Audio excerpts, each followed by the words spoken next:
thought it was We're plenty. gonna wait till we have the young man that's gonna do the prayer when he's here, but we'll go ahead. We can wander back there. We've been lost before. Boy, I ain't no joke. All right. First thing I'd like to ask court to do is take action on the consent agenda. I've got a question. Yes, sir. On 14, and Laura, you can answer this, is that supposed to be the 2017 elections, or is that 18 election? Well, no, it's the 17 elections. It is You have to do 17. it so they will be able to do the payroll and stuff. for this I past just thought Uh, we were past that, so. No, I kind of forgot to put it on the Okay, agenda. that answers my question. Yeah. But we'll put 18s on there before long. Okay. Judge, I had some questions as well. Oh, okay. Please, on item number 2, I'm taking that is the cost of our audit for annual audit services? Yes, sir. Okay. And the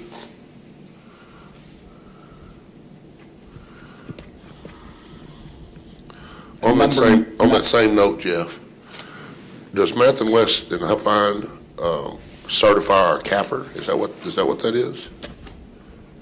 they do, yes, that's part of that work. They do unaudited version, I believe, of it. Or do we have a documentation where they provided us that they approved our CAFR? Well, they give you a statement, management letters on the front of the CAFR in the audit.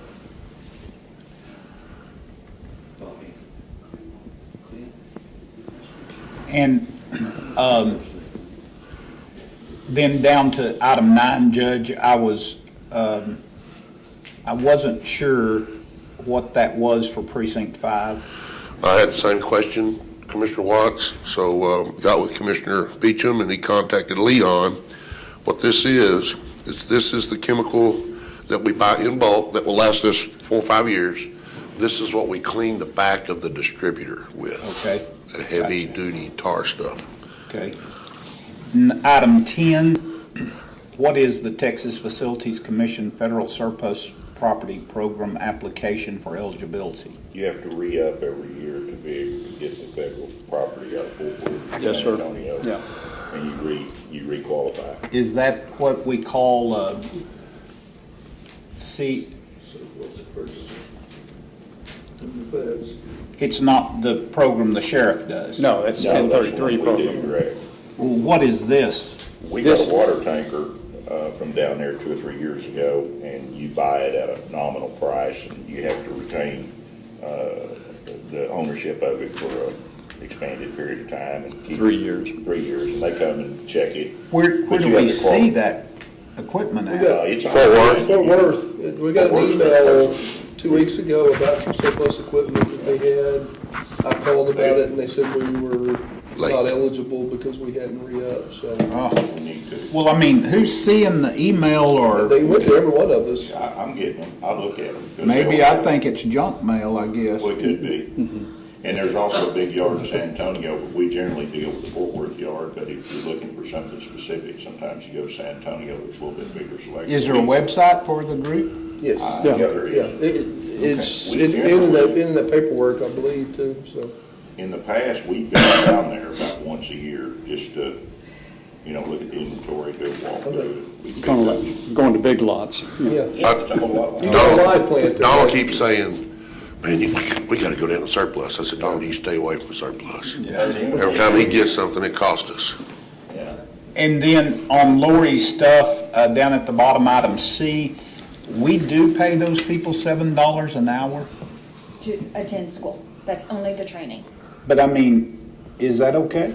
Yes, that's all we can pay. So- $7 an hour to attend the training. That's below minimum wage. But the state But says the so. state says that's all we can charge, all we can pay. How does that work? I mean, how do they get around that? Because they're the state. It's training, it's not work. Well, so could I get away with it? Or could a business get away with it, training? Probably not. Not very long. Because the state doesn't give you that extension. I agree, somebody ought to do it, but we're not going to solve that here. Right, we used to pay, I believe, the $8, Yeah. and then they put a statute in the election code that says training can only be paid at $7. And like next year, if we conduct the training for the primaries, which most of the time the parties do, then the county goes ahead and pays that, but the parties does not reimburse because the parties can't pay the training. Okay. Judge, I make a motion, we accept the consent agenda as. Second. Are you sure? I was waiting for him to finish. Okay. Have a motion by Commissioner Watts, second by Commissioner Harvey to approve the consent agenda. All in favor, signify by saying aye. Aye. We can Opposed, pray same now. sign. All right, now we're going to go back. All right. Now, if everyone will please rise, we'll go ahead and Mike's too hot. start this order. Okay. Commissioner Watts, you have a guest you've asked to do the prayer? Yes, Judge, thank you. I've asked Clint Loggins, someone that I went to church with all of my life, and to come. He works for Midwestern State University, and Clint, we're so glad you're here. He's a talented musician and does so much in our church and has for a very long time. His family, the same way, very involved. So I appreciate you being here, Clint, and if you would lead us in prayer this morning, I appreciate it. Lord, we just thank you this morning for this time that you've given us. Father, I just pray that you watch over this meeting today, Lord, that you allow your wisdom to fall upon these men as they make decisions for the community. Father, I just thank you and pray that you watch over all of our armed forces today, Lord, all our men and women who put their lives on the line for us. I pray that you watch over all of our county servants, Lord, who put their lives on the line, our sheriff's department and all the local authorities, Lord, that you just watch over them, give them wisdom to do their job well, to make the right choices. And Father, we just thank you for this time, and we ask that you bless this meeting in Jesus' name. Amen. Amen. Clint, thank you very much. We appreciate you coming. Y'all join me in the Pledge of Allegiance, please. I pledge allegiance to the flag of the United States of America and to the republic for which it stands, one nation, under God, indivisible, with liberty and justice for all. And now the Texas pledge. Honor the Texas flag. I pledge allegiance to thee, Texas, one state, under God, one and indivisible. Thank you. Take seats. Clint, you're welcome to stay with us. But It'll be entertaining.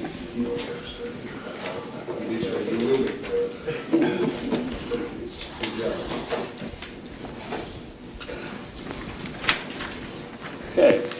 Item number one on general business is review and approve the regular bills for payment. So moved. We reviewed the bills Friday. I'll second that motion.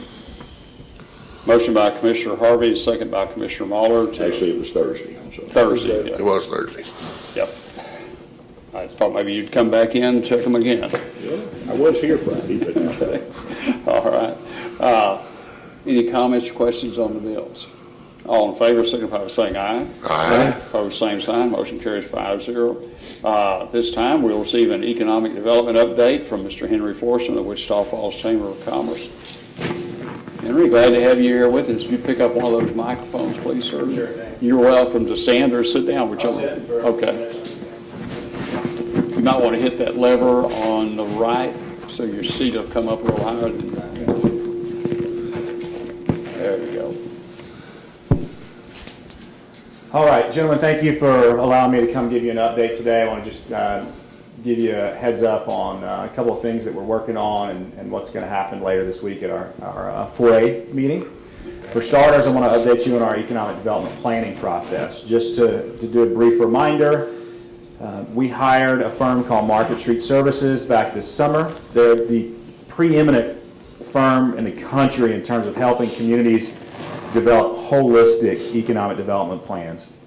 And when I say holistic, I mean we're not just talking about do we have the right incentives or a business park or how do we recruit businesses, but really looking at your city and county as a whole and figuring out what are you not doing, what are your weaknesses in terms of growing your economy, what's holding you back, how do you overcome those. And so a lot of our conversation is about talent development, schools, quality of life, those sorts of things that successful communities, those cities that have done really well over the last 20 or 30 years have succeeded in.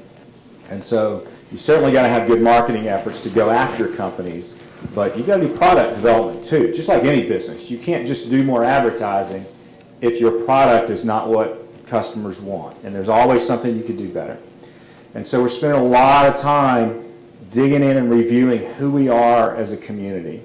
Back in August, we had released a survey to the community that anybody that lived in the county was able to fill out. We got right at 4,000 responses, which was the second largest response rate Market Street had ever gotten in 160 plus communities that they've worked in. And so the feedback that we got that led the development of the regional assessment, it was solid. It was a very good set of responses, which is helping to drive the rest of our efforts from here on out. And so we met, our steering committee met 2 weeks ago to basically start talking about our vision for this city and county 20 years from now. Also, what would the impediments be? What would keep us from achieving those, and then how would we overcome those impediments? And so it's just a real general brainstorming session. What's going to happen next? On December 14th, the committee will meet again to review a draft of a strategy. So early December, Market Street will deliver a draft to us, and we'll have some time to review it. Then we'll discuss it at that meeting in December. Fast forward to the start of February, Market Street will have taken our feedback and the work that we do between those 2 dates, and in early February, we'll be handed a final strategy. And then the last 2 months of the process with Market Street, we'll be working on the implementation plan. And so this is not just going to be a binder that goes on a shelf. There will be a very clear and deliberate implementation plan that lays out exactly how we're going to achieve the things that we're going to achieve and who's responsible for those. And so on April 26th of next year, we'll be provided that final implementation plan to the strategy, and we'll start doing it. And one additional thing we've done with Market Street in the contract, we hired them to also come back a year from that point, a year from the time we actually start implementing the plan, and to come back in and do an assessment and to present their assessment of our efforts to the entire community. And so I envision we'll have a big luncheon or some kind of event where we bring in the founder of Market Street and our project manager to tell the entire community, okay, this is where we're at, this is where we need to tweak it, these are things that we've accomplished already, and here's what you could expect to happen next. And so the best thing about this entire process is that all the parties that are involved, 4A and 4B boards are jointly funding the effort. City staff is helping to support it a little bit, and we've got business people and other representatives from all over the community, not just in Wichita Falls, participating in this process. We've got the base represented. Some of the smaller towns were part of a technical group that the Market Street consulted with, including economic development staff from Iowa Park and Burt and Henrietta, as a matter of fact. And so this will be a plan for the area, not just within the city limits of Wichita Falls. And so everybody's working really well together. We've got a clear path laid out to get this plan wrapped up and then implemented. We're going to continue to take the lead on making sure that that happens. And so we will keep you posted every step of the way. Are there any questions about that process or any expectations before I move on? Just clarification, Market Street is not to be confused Not the with- grocery store. Not the grocery That's store. correct. Market Street Services is a firm based in Atlanta. The founder and CEO is a man named Mac Holliday. Mac has been in economic development for probably 40 years. He is the only person I've ever heard of who served as the lead economic developer for 3 different states. He was the top guy, I want to say, for South Carolina, Georgia, and Mississippi at different times in his career. And so he gets it. He's done economic development at a very high level for a long time. And more importantly than that experience, his process, the way we're doing this, taking our time and doing it very deliberately, it makes sense to gather the information. We've all done these planning efforts where you cram it all in a half a day, and then you got some document, and it's not as well thought through.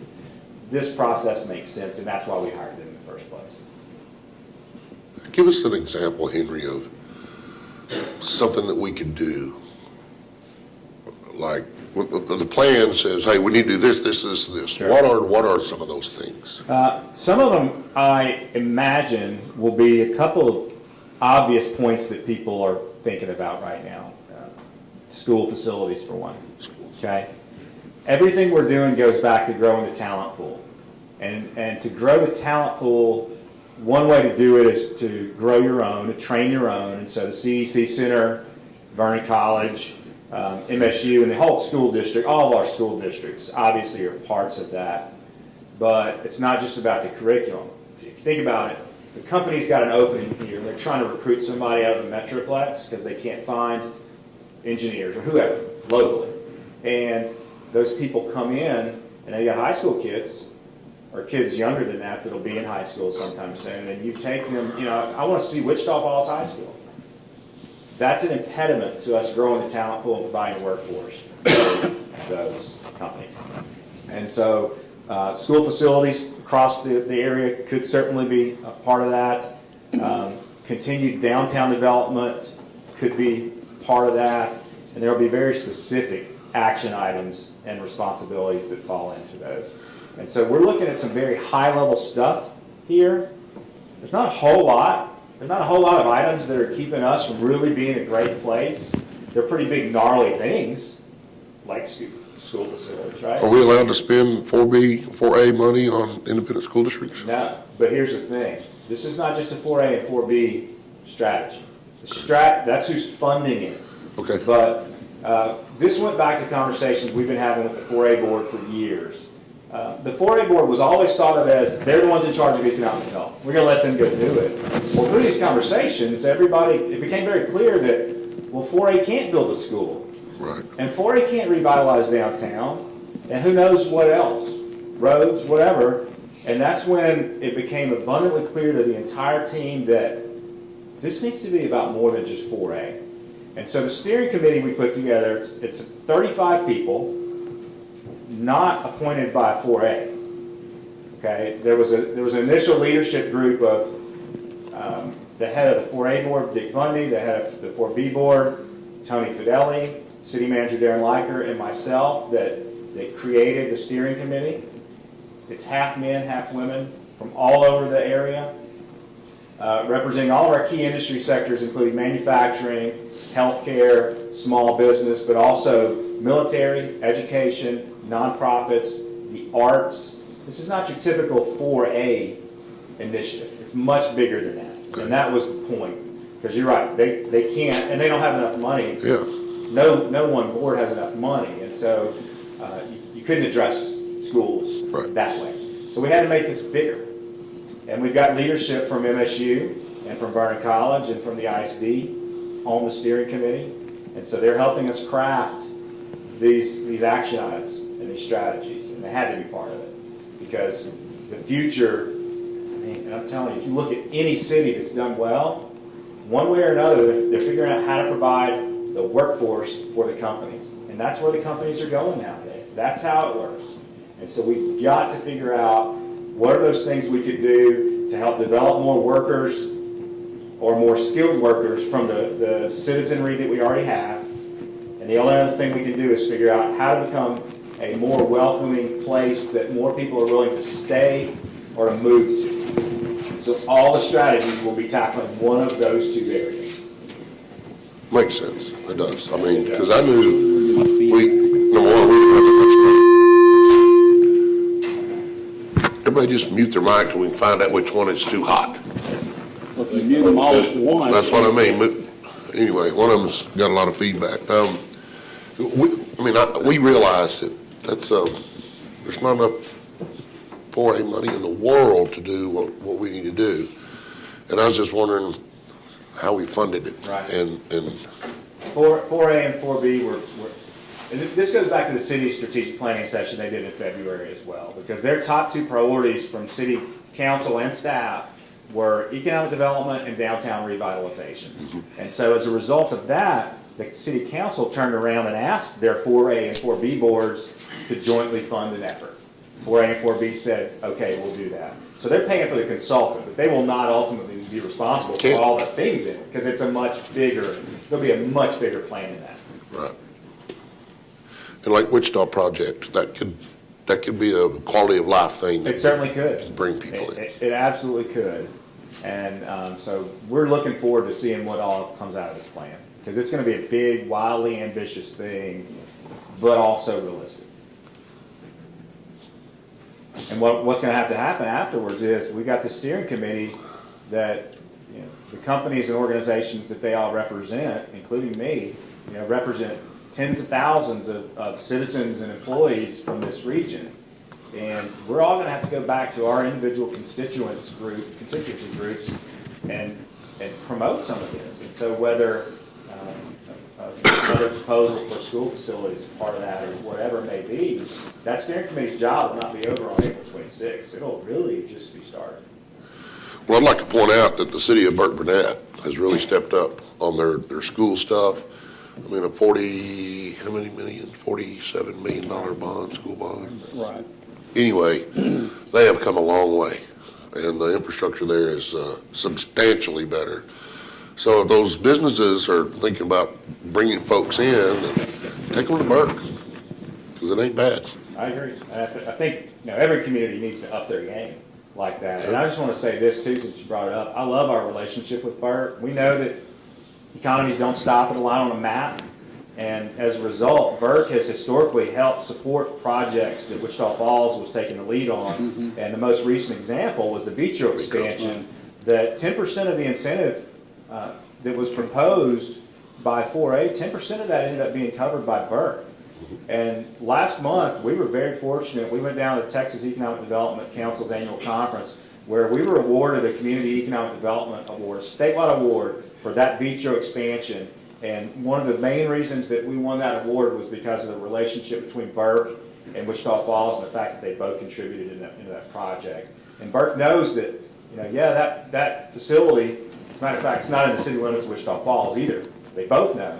Well, look, no matter where the company is, some of its employees live in my city, Absolutely. Whichever city you're talking about. The kids go to our schools. Kids go to schools, and the company spends money with companies in both cities. Mm-hmm. And so both cities have a stake in projects like that. That doesn't happen everywhere, y'all. There's this real sense of camaraderie, and we're in it together, that I feel here, that I haven't seen in a lot of places. There's not a lot of public grandstanding, and everybody is really supportive of these efforts, and people actually stand up to make things happen. So that Burke, that's a perfect example.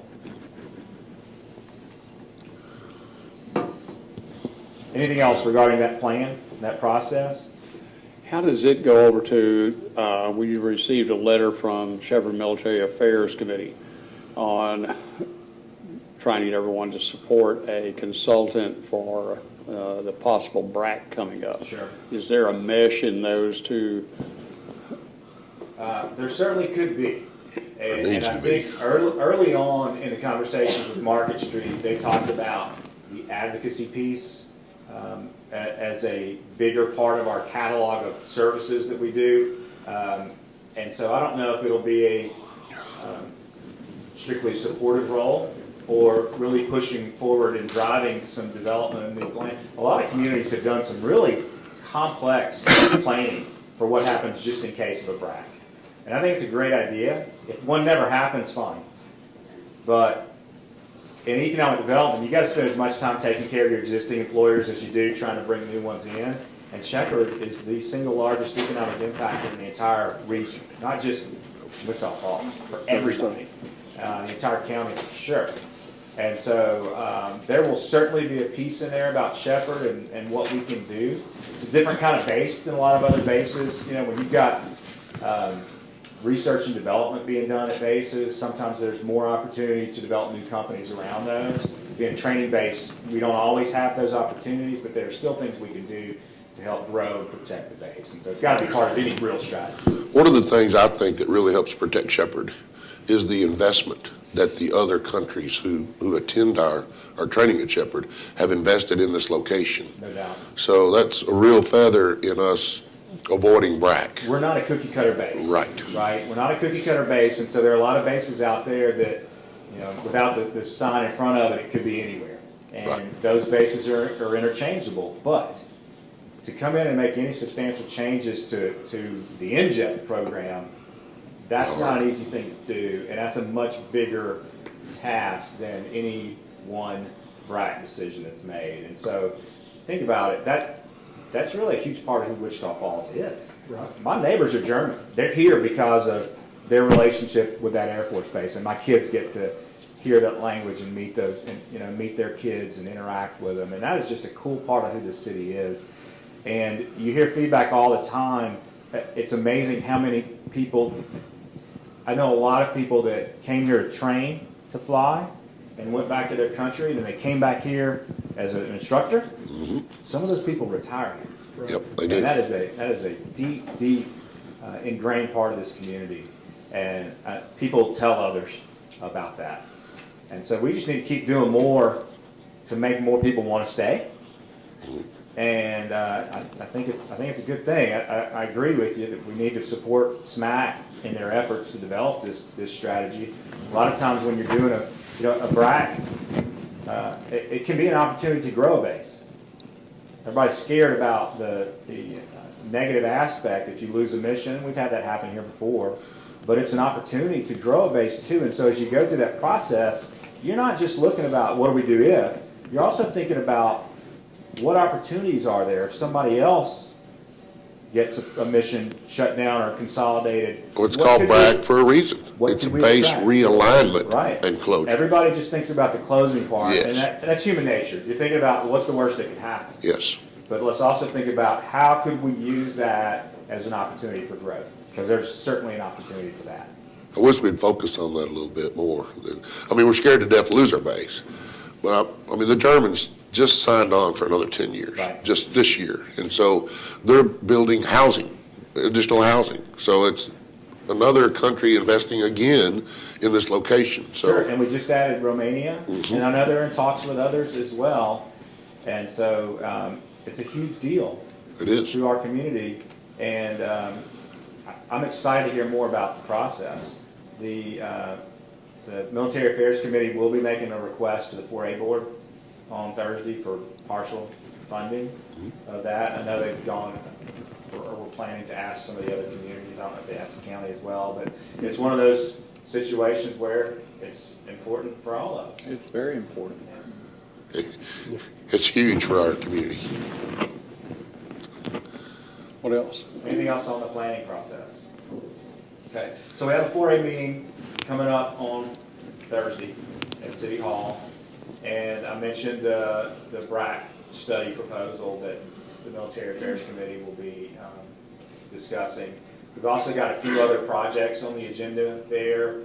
Eagle Rail has met their employment projections twice already since they moved to Wichita Falls, and they're coming back to us with another expansion opportunity. Yeah. Good. Yeah, exactly. We're still working with Clayton Homes on potential purchase of the ATCO building, so we'll be discussing that a little bit. They're making some progress. ATCO. That's the old Fleetwood Homes building on the Old Burke Highway. Yeah, It's yeah. made for Yeah. manufactured modular homes, Uh-huh. it's a perfect fit for them. And then we've been working with Owens Corning on this expansion and facilities consolidation as well. And so a lot of really solid projects in the works right now that just those three, and this is just off the top of my head, between those three, that could be another 250 or 300 manufacturing jobs in Wichita Falls. And that's not even to mention the ones that we're out recruiting but are in earlier stages and not ready to talk about projects. And so we've got some real targeted efforts going on right now. The team's really playing well together, and all these pieces are falling into place. And so these three projects and some of the other stuff we're working on can really help take us to the next level. Big challenge right now, unemployment rate in September was 3.4%, and that may be the lowest we've ever had in Wichita Falls. Yep. That's close to full employment. Typically, economists say 4% is full employment, and that means anybody that's really looking for a job is finding one. Now, we've got quite a bit of underemployment here. That's harder to measure. The place you see that pay off a lot is with call centers, because you can take somebody that's making minimum wage in a restaurant or in an office somewhere and give them a little bit of training. As long as they got customer service skills and basic computer skills, then they can start off making $10 an hour plus full benefits and a clear path of advancement. Same goes in manufacturing if you can just get people trained. And that's why the CEC Center is so important. That's why Vernon College's Skills Training Center is so important. Because 3.4%, that'll scare off companies. If they need to hire 1,000 people, that's why you don't see us really spending any time on a project that needs that. These projects I'm talking about, 50 jobs, 100 jobs, 200 jobs. That's a sweet spot for us, and companies still feel like I can come to Wichita Falls and find that sort of workforce. But for us to think long term, we got to figure out how to grow those numbers. You know, it's funny, you want the number lower. You know, I'm telling you, if I'm an economic developer and I lose a big plant and my unemployment rate's at 5 or 6%, that's a perfect opportunity to go recruit something else because there's a vacant workforce, there's probably a facility available. When you're at 3.4%, we got to be a little more creative. Well, it's twofold, Henry, because you have college graduates, you have adults who are working at jobs that are way beneath them, a lot less paying jobs. I mean, so if you had a company that needed some really good help that was of quality pay and benefits, those folks would run away from the fast food joints and mowing yards in a heartbeat. I agree with you 100%. The challenge is this: if you think about it from the perspective of that consultant or that company, how many cities around the country have more people looking for work than us, right? And so if you're a facility that could go anywhere, odds are you got a city down in the 3% range, and it's that tight a labor market. It's going to cost more for them to do business here because the wages would have to go up because they'd have to compete with a lot of other companies for those employees. Whereas if a community is at 6%, for example, and it's because they had some layoffs, a plant closing, that may be an opportunity to go in and find some workers faster and possibly at lower wages because there's less competition in the community. Everything's a double-edged sword because as a community, we want as many people working as we can in jobs that they're qualified for, that pay good wages. At the same time, if you got lower wages than the average, it's easier to attract companies. So there's always a balance on both of those things. But regardless, at 3.4%, we just have to seriously be thinking about how do we grow our workforce. And so that's making the city a place where more people want to stay and come to. And then it's taking those people that are either underemployed or are not working and figuring out how do we get them, how do we elevate them and their skill sets to grow the workforce without growing the population. Because they're out there, but it's not the easiest thing in the world to do because somebody's working and they're underemployed. How much time do they have in addition to their 40-hour job to spend time getting skills for a new career? When they're underemployed, they typically have more than one 40-hour-a-week A lot of job. times they do. Speaking of double-edged swords, there's been a lot of talk in the last few weeks about low cost of living. Sure. And on the one hand, you know, that's great. You embrace that because it helps. But to me, it almost can paint a negative picture too. I worry about that end of it, like maybe this is a lower quality place to live. And how do you deal with that? What you want is a low cost of living community that has wages that keep up with national average. Because if you're going to live in a place with a low cost of living, it doesn't help you unless your wages are at a level that help you take advantage of that low cost. You don't want your low cost being low wages, in other words. Exactly. For our situation, housing is much lower than the average. So that cost brings our index down, and healthcare costs here are typically lower as well. We look at that index, and they've got very specific things that they measure every quarter, and we feed them, that center that puts on that index, we provide them with information that they request and that they then use to calculate the index. Wages are below the national average, but they're not the main driver of that. It's typically been housing and healthcare when we've looked at it. But you're absolutely right. You know, just in general saying, hey, it's less expensive to live there. That's a great thing if you've got a job that pays your wage and allows you to benefit from that. And in this community, plenty do, but plenty don't as well. It's where the work needs to be done. Exactly. Very good. Big part of the thing we got to address. It's tough. And the last big piece that we're involved with is downtown development. And we know that feeds into a lot of this talk of quality of life and how do I get students to want to stay and how do you attract people. We all know this.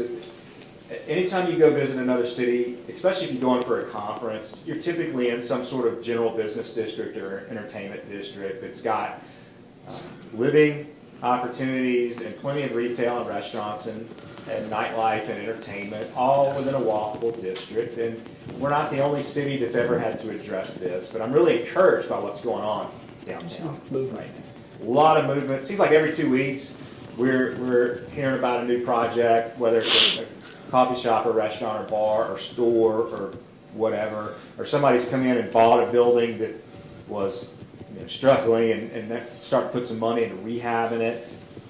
So the city's got a downtown steering committee that's got 6 subcommittees that's working on 6 very important areas to help us really bring downtown all the way back. And one of them is regulatory, building codes, maintenance codes, that sort of thing, traffic flow.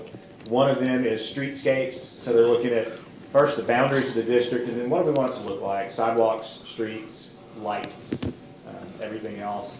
There's a lifestyle committee. There's people working on public art and what types of businesses should be where. And most importantly, there's a finance committee looking at how do we pay for all this. Because, again, 4A and 4B can't fund that. And so with downtown, there are some very specific financing mechanisms that you can pursue. Tax increment financing, for example, where property values start to rise, you can take a portion of that and dedicate it toward maintenance or security or anything. And so the good news is we got people working on all those individual pieces to advise that steering committee on how we can make stuff better and better. And at the same time, you've got a lot of entrepreneurial activity from people, some from here, some from out of town, that have said, we love the opportunity. The good thing about downtown right now is that it's still pretty low cost of entry compared to some other cities that are more advanced in their downtown efforts. And so people are able to get into a building, especially if they're renting from somebody else, get in relatively cheaply because we're not far enough along with our efforts yet. But here in a couple of years, you're going to start to have anything that's available is rented up. And any building that could have been rehabbed easily has been done so. And now you've got the more challenging sites. And so it's really good time for somebody if they want to get into that. There's quite a bit of residential development going on downtown, which is not an easy thing to do. But man, it's coming. And so it's going to play a huge role in the future of not only Wichita Falls, but the entire region. We already know that the city is the hub for retail and medical and other services for the region. But once we get downtown back and thriving, that's where everybody's going to be. And y'all know how willing people here are to drive 2 hours to go to Oklahoma City or Dallas to go do something fun. Y'all, we got 7.5, 8 million people living within a couple hours of here. They'll come here too when we've got it really fleshed out and branded in such a way that people can identify with it. Right. You know, I'm with you. You make it up. It's really cool with all this community development stuff. We can be whatever city we want to be, and that's what's happening. Parking, Yeah. parking, parking. It's part of it. Yeah, that's part of. I don't remember which committee, but they're working on parking ideas too. Yeah. It's all Henry, work. I was fortunate this last week to go with Will Kelty and tour some of his stuff. There are some apartments in the corner building there, which was the First National Bank, I believe. 2,000 square foot apartments with great views. I mean, that's just phenomenal. And the corner grocery was coming right on together. It's already, you can very well tell that it's what it is. And so all of that's super, super exciting. Right. Commissioner Watts is talking about what's called the City Center building. It's the corner of Indiana and 8th Street. It's where 8th Street Coffee is. So 8th Street Coffee is expanding all the way to the corner with a small grocery component and more seating and a large stage and all sorts of things. And then floors 2 through 5, I guess it is, there's going to be 20-something residential units. And I guarantee you, if he hasn't done it already, the second he starts filling up a waiting list, it's going to be full because people want that. So you got that. The the tax credits for the Mascot Shrine Temple building were approved, and so that's going to happen as well. And we've got more people looking at these opportunities, and we need that because downtown living has to be a component of any good downtown revitalization plan. And finding people like Will Kelty from out of town that had no ties to Wichita Falls Blessing. is huge. Sure. Because not just anybody could come in and take on a challenge like Big Blue. Sure. Or the hotel across the Sure. street from it. He's got a good vision. And, He's got a vision. He's putting his own money into this. and you know, Henry, he was with, we ate lunch with a fellow that he had brought, a potential investor from South Africa, living in LA, and that was very knowledgeable about the same things that Will was knowledgeable of. And so, you know, that just, it helps fuel a fire that continues on. It does, and success begets success. And so as one good thing happens, we've got investors, local investors now, that have been investing in Wichita Falls property and businesses for a long time, but have ignored downtown. These people are coming downtown and looking for opportunities, whether it's to put a business or just to buy a property and try to fill it up. Flip it. That hadn't happened in quite some time. And so we've got more momentum. I've only been here 4 years, but I've been told by lots of people, we've got more momentum with downtown than we've probably ever had since it first started to be run. I think So it's so. really encouraging. Great. Any questions about anything else?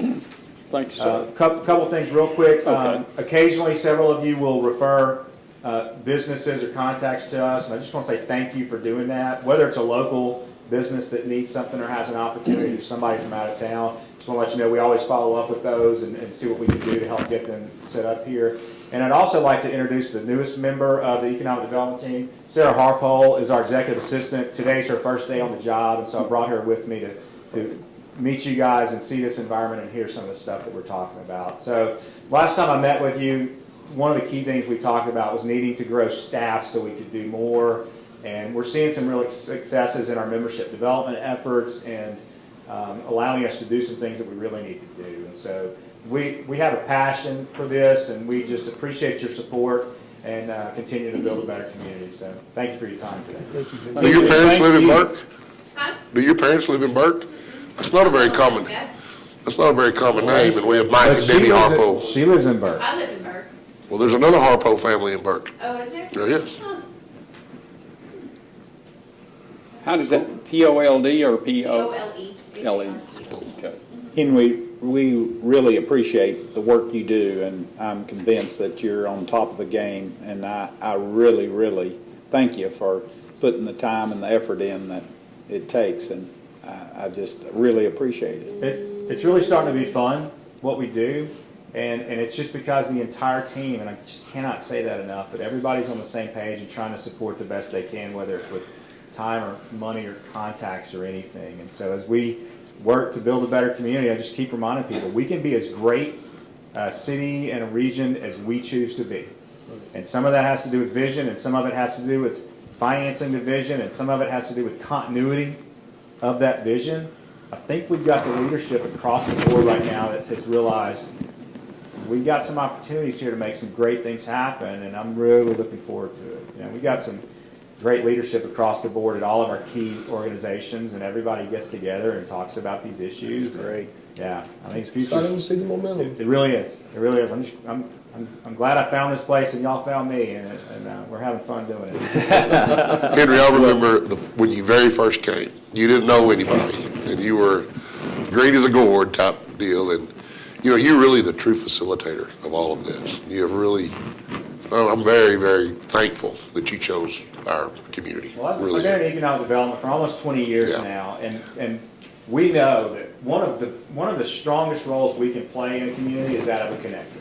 Yeah. And you have all these different parties that really have the same agenda in mind. They all want to be part of building something better, but not everybody always knows how to connect. How can we work together? And so it is one of our passions is to bring together seemingly different institutions and creating real working relationships between them. And today's a good example. About once every couple of months, we've got a meeting with top leadership from Chamber, county, city, MSU, ISD, Vernon College, SMAC, I think a couple others. Just get together, have lunch, and talk about, it's simple stuff, but it's easily forgotten because we're all ridiculously busy. Right. You got to take the time to figure out how can we, how can I help you do more? We'd love to do that. Thank you. Thanks, All sir. right, Appreciate thank y'all very it. much. Thank you.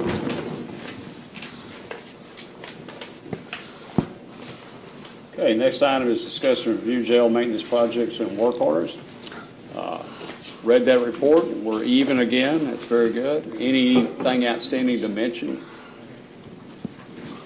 Nothing that comes to mind. Okay. All right. Questions from the court? Okay. Thank you, Captain. Okay.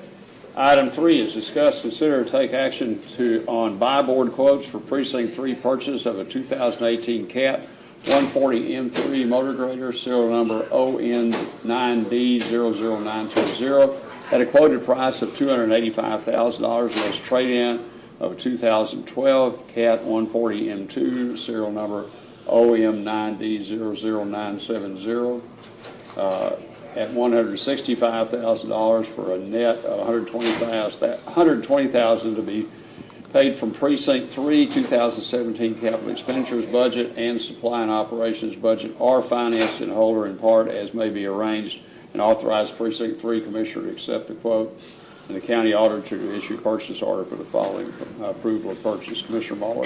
Judge, what we're asking the court to do is to give me the discretion to either finance or to pay in full that net of $120,000. Willie and I have discussed this, and we've got the availability to do it, and we'd just like the authority to make that decision over the next few days and finalize the deal. We did reject all the bids on the trade-in. The 165 is a better deal for us, and so I'd make a motion that we approve that. Second. Motion by Commissioner Muller, second by Commissioner Watts. Any other comments or questions? All in favor, signify by saying aye. Aye. Opposed, same sign. Motion carries 5-0. Item number 5 is discuss, consider, and/or take action to approve the county treasurer's reports for September 2017 and authorize county judge and commissioners to sign an affidavit certifying compliance with section 114.026C of the local government code for September 2017. Mr. Hampton. Good morning, gentlemen. Good morning. Hey, Will. Madam Clerk. One of them were pretty colored. Here it is, right here, brother. There you go. Fresh off the press. Thank you. All right. Thanks, sir. Let's see, Judge. Okay, don't lose that. I won't. Keep Commissioner Harvey's hands off of it. Deal. Brought Well, one you're, the other day. first of all, your end of the month report is looking, or we are looking at September. That's the printout you got from Nancy. And what you're looking at is the bottom line is $48,700,000 and change. A year ago in September 2016, we had $43,100,000. So we're up about 14% over the trailing 12 months, which is good news. And that's your September report. Now, what I give you in this color chart is your actual investment picture for the end of October. And right now you're looking at our assets in our general fund, $23.5 million. So that's general fund alone. And on page 5, I hope that this will be something I give you every month. That'll tell you about our county jail bond proceeds. So you got a September and an October, so don't let that confuse you. And then you see our investments, that $70 million that the folks have passed in the election, on the bond election.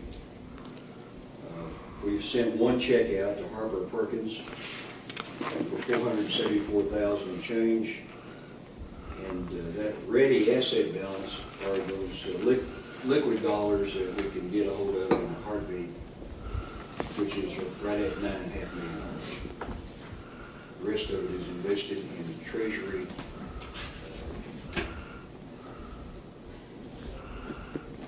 That are matured March and April of next year.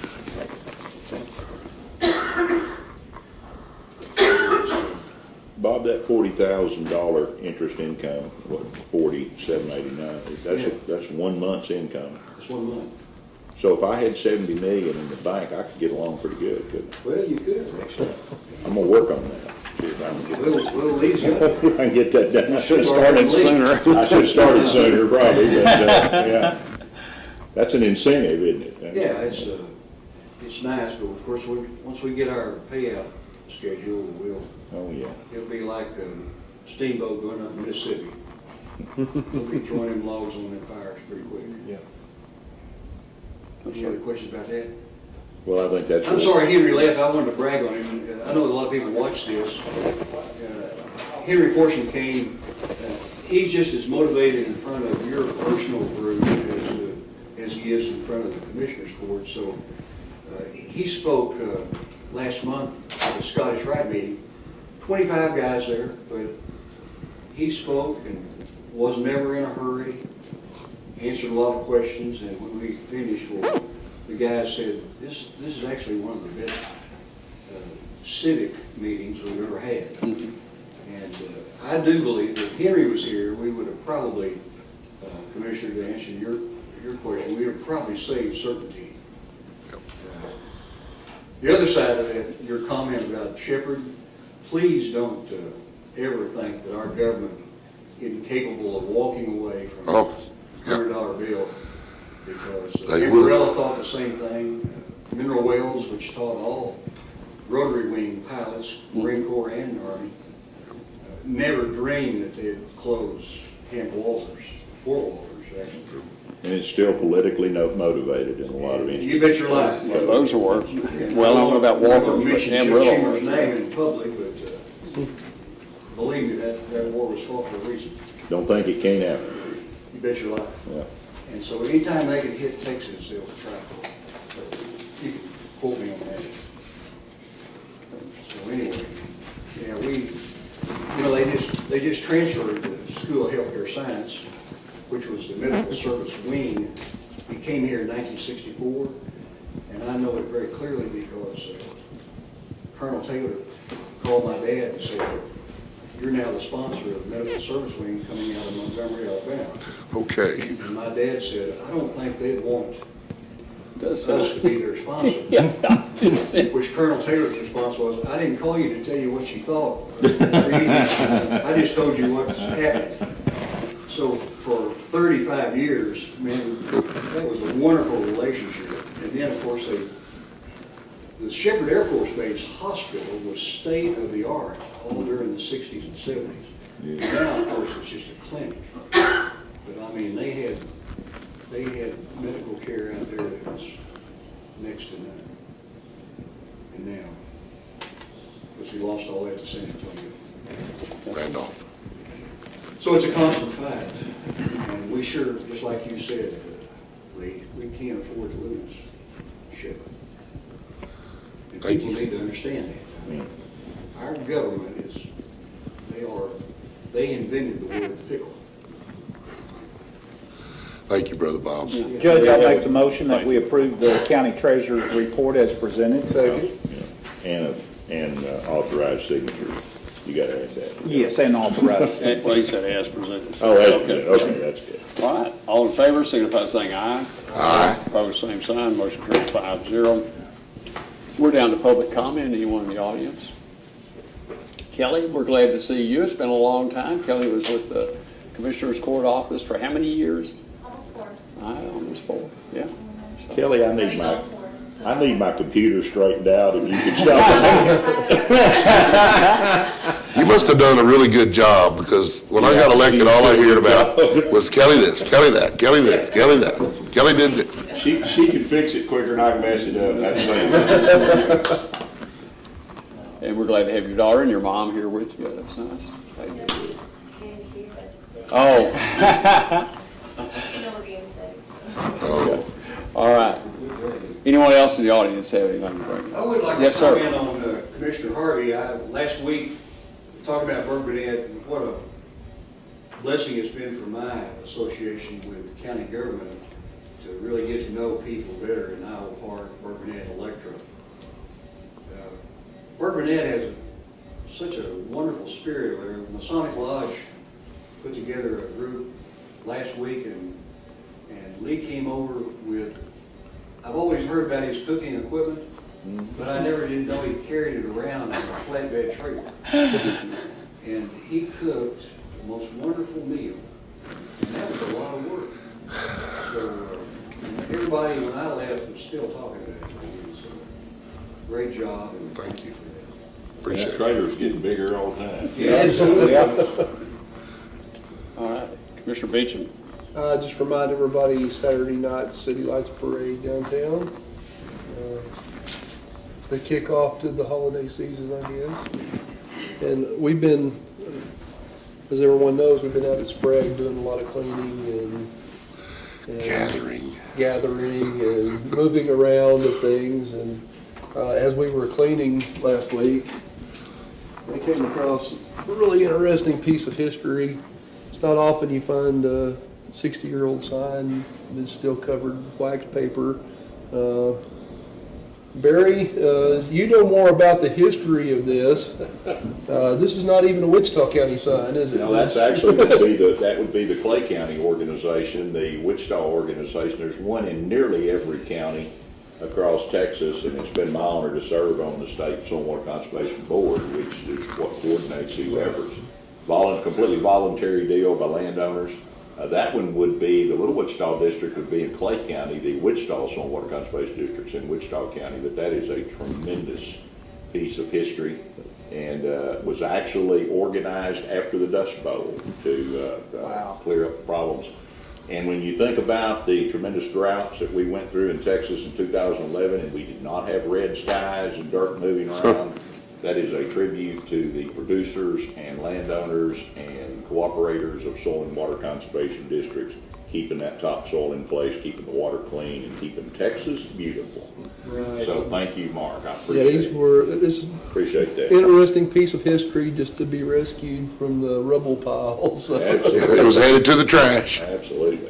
I think there's a fine for removing those signs, too. Yeah, Sheriff Lemons will be here soon. They were never installed, so he still has the wax paper over it. It was Sheriff never, Lemon's going to have a hard time getting my copy. for a 60-plus-year-old sign, it's still brand new. Yeah, it's really That's a neat awesome. deal. Really a neat deal. I've got an original Texas Farm Bureau sign that was in Lloyd's Barber's basement during his estate sale. Oh, He wow. was a pioneer with that organization, so those two hanging together look pretty cool. So neat stuff. Thank you, Mark. I appreciate you digging those out. Okay.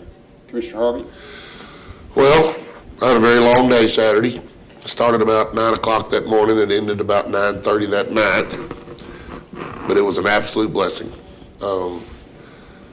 The men's ministry cooking team from the First Baptist Church in Burke, which I'm a part of, we cooked for the sports banquet for our Special Olympic kids. That's probably one of the most rewarding things I have done. Those children absolutely love you. They appreciate you. They want to hug you. And you talk about feel good about doing something. It really, that was great. And I hope that in the future I'll be more involved with that Special Olympics, because this is the first time I'd got rubbed up on it, and I loved it. I mean, I love those kids. It was awesome. I'd like to say thank you to the First Baptist Church Men's Ministry Cooking Team for doing that. I'm glad I was a part of it. And if you ever get a chance to go to Special Olympics, it'll just make you smile all day long. Those kids are so happy. So anyway, it was a great time.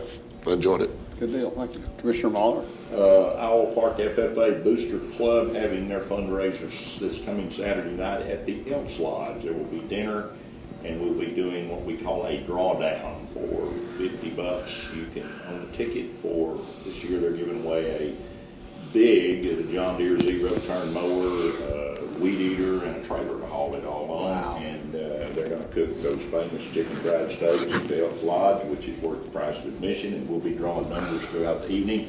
Last person standing in the hopper wins the prize, and it's pretty exciting. There's some auctions to go along, and it's a major fundraiser for them to support the FFA program in Wichita County Community Life Championship. And it's a fun. So if they draw your name, you lose. You don't want to be the first one in this, Yeah. but we give But a you can prize. buy insurance for that. And you can buy insurance for that, and we give a prize to the first one out, just because of who wants to.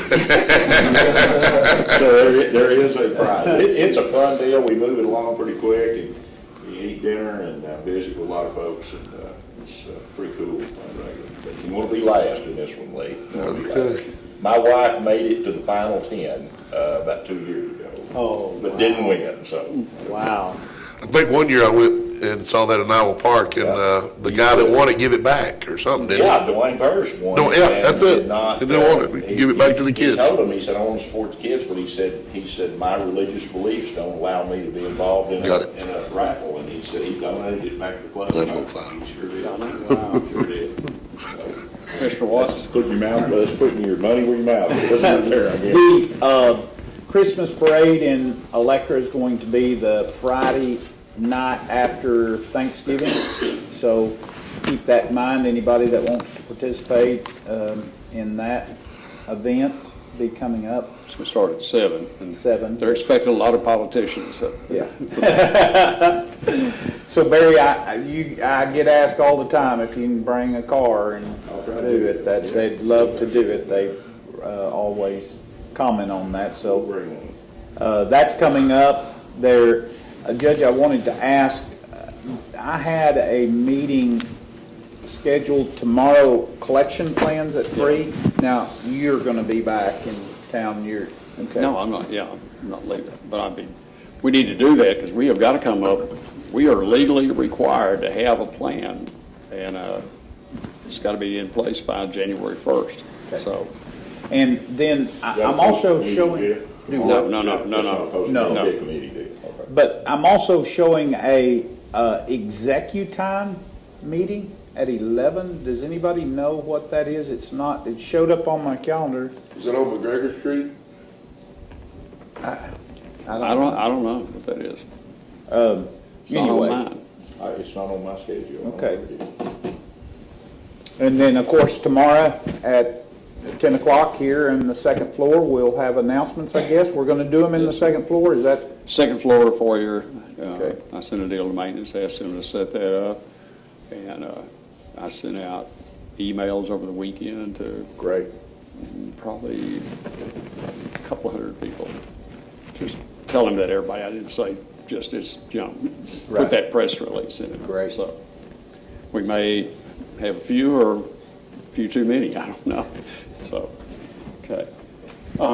You might bring everybody up to date on the second floor construction and what's getting ready to start. Well, today, Commissioner Beecham had informed me he had his crew assisting Constable Brewer making their transition. There's a lot of things that are coming out, and on that, let me hold right there, Mark. What did that office finish at? Did you get to see Mark's new office? Is it? Yeah, it looked really good. Good. The new carpet probably looked really fabulous. set out and the walls are painted, so it looks fresh, and that's good, and that's exciting. But anyway, he's making that transition thanks to Mark. Bobby Yo is helping us move thanks to Lori. She gave us a home for the break room in the interim here while we're underway. We'll soon have wall construction starting as early as tomorrow afternoon.